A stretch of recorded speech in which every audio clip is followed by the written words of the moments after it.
Hi, everyone. Today we're beginning the New Testament. We're starting with Matthew chapter 1. This leads us to the birth of Jesus and shows how God's plan unfolds. The book of the genealogy of Jesus Christ, the son of David, the son of Abraham. Abraham was the father of Isaac. Isaac was the father of Jacob. Jacob was the father of Judah and his brothers.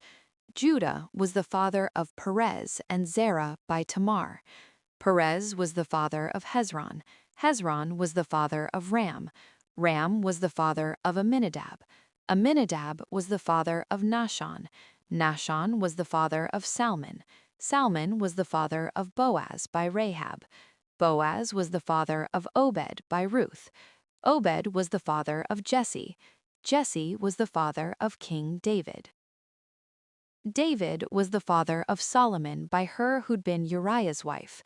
Solomon was the father of Rehoboam. Rehoboam was the father of Abijah.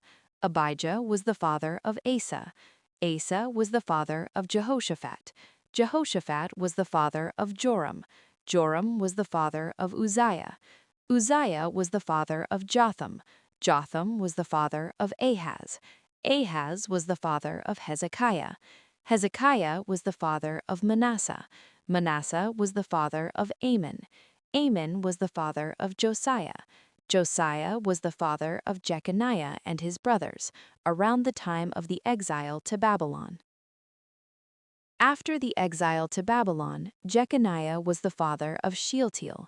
Shealtiel was the father of Zerubbabel. Zerubbabel was the father of Abiud.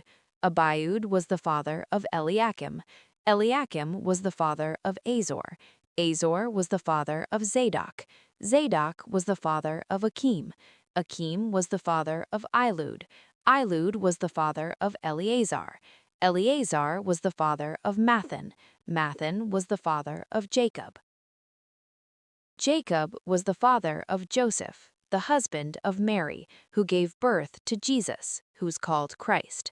So all the generations from Abraham to David are 14 generations, from David to the exile to Babylon, 14 generations, and from the exile to Babylon to the Christ, 14 generations. Now, the birth of Jesus Christ happened like this. After his mother Mary was engaged to Joseph, before they came together, she was found to be with child by the Holy Spirit. Joseph, her husband, being a righteous man and not wanting to disgrace her publicly, intended to send her away secretly. But when he thought about these things, behold, an angel of the Lord appeared to him in a dream, saying, "Joseph, son of David, don't be afraid to take Mary as your wife, for that which is conceived in her is of the Holy Spirit. She'll give birth to a son. You're to name him Jesus, for it's he who'll save his people from their sins." Now all this has happened that it might be fulfilled, which was spoken by the Lord through the prophet, saying, "Behold, the virgin shall be with child, and shall give birth to a son. They shall call his name Emmanuel," which is, being interpreted, God with us. Joseph arose from his sleep and did as the angel of the Lord commanded him, and took his wife to himself, and didn't know her sexually until she had given birth to her firstborn son. He named him Jesus.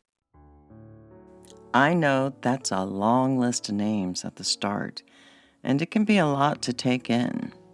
But what really stands out to me is how all these generations lead to one simple, beautiful point that God is actually with us. I don't know what kind of week you're having, but I hope you can rest in the truth that He's right there with you.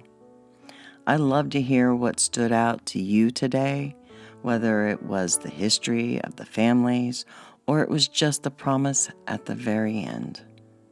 Until the next chapter, may these words sit with you. Have a blessed week.